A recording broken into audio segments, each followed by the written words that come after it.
My name is Johnny Little. I'm here in Paris, France. Playing some rugby at the moment. I have a tattoo which represents who I am, my culture, which is Samoan.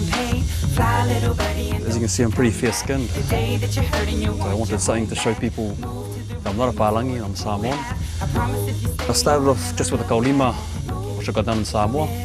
I got done the traditional way. And then slowly I just started adding on every significant event of my life. My daughter was born here in France, and I wanted something to represent her as part of my tattoo, so I added this bit on. I got a tattoo just my shoulder going towards my heart, which represents my son who was born last year.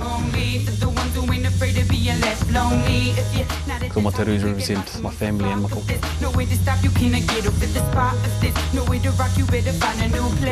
Get up in your face and give you all a new taste. They think you try giving back is where it's at.